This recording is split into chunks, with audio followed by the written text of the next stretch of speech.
You know, it's one thing for us as believers to say, I know Jesus saved me. I know he's real. He lives within my heart. And obviously, that's the most powerful thing to experience him for yourself. But what about just from a scholarly viewpoint? What about from a skeptic's viewpoint? Can we know if Jesus really existed? It's interesting that Professor Bart Ehrman, who's a famous agnostic New Testament scholar, wrote a book saying, yes, of course Jesus existed. All the evidence is there that he existed. And this man is a famous agnostic who even attacks the New Testament. So he's saying, of course, the evidence says Jesus existed. So let me lay out a few things as to why we're so confident historically, from a scholarly viewpoint, that Jesus lived and died and rose from the dead. The first thing is that the New Testament documents are the most wonderfully preserved documents from the ancient world. You have things about ancient Roman history and ancient Greek history, and the only manuscripts we have are from hundreds and hundreds of years later, and sometimes they're only a handful. With the New Testament, the earliest manuscripts are within a generation of the death of the authors of the New Testament. That's kind of unprecedented. And we have thousands of manuscript copies. And even though between them there are tiny copyist errors and things like that, and you know, one thing would spell Mr. M-I-S-T-E-R and another M-R dot, the fact is they're in essential harmony on all the foundations.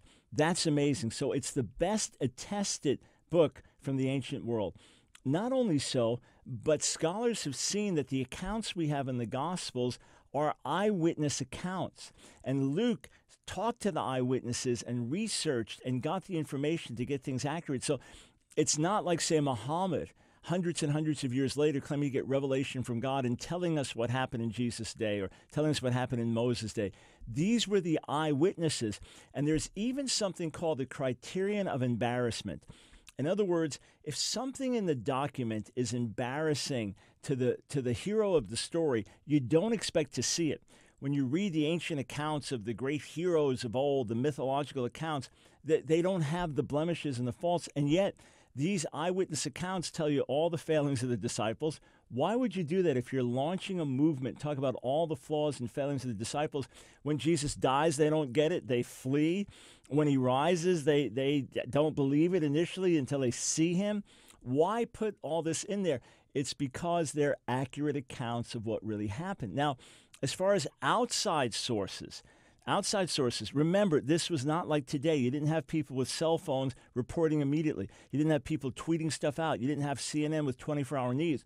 So the historians wouldn't write about things in their own day, the great historians of old. They would generally wait, and then they would look back at the earlier days and write their histories about what happened. So when we begin to have attestation of Jesus dying, or this one called Christ, some didn't know what to make of the name, with him dying, and then reports of his resurrection, or his early followers being devoted to him and willing to die for him.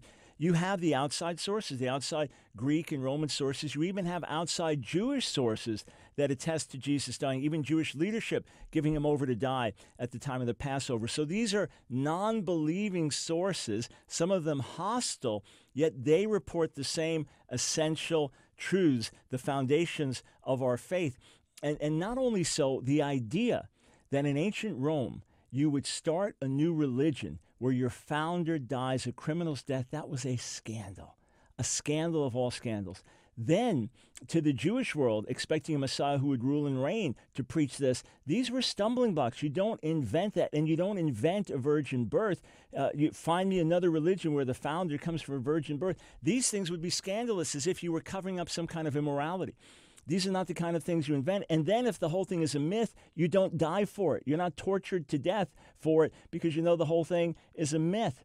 So all of these things are looked at just in an academic, serious way so that people say, yeah, the evidence would say that Jesus existed, that he was known for healings and exorcisms, that he died, that his followers claimed that he rose from the dead. None of these things have ever happened in this way with any other religion, especially with eyewitness testimony. And then there's the last thing.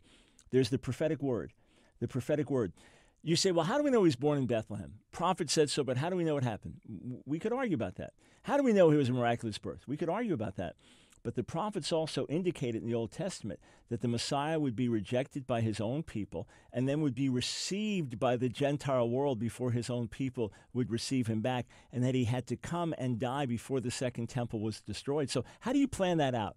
How do you make that happen? Second Temple was destroyed in 70 AD. How do you make these things happen, and then you get rejected by your own people and then accepted by more than 2 billion people around the world? You can't quite manufacture that. All the evidence says what the New Testament tells us really happened. So not only are we sure in our hearts, we're sure in our minds also.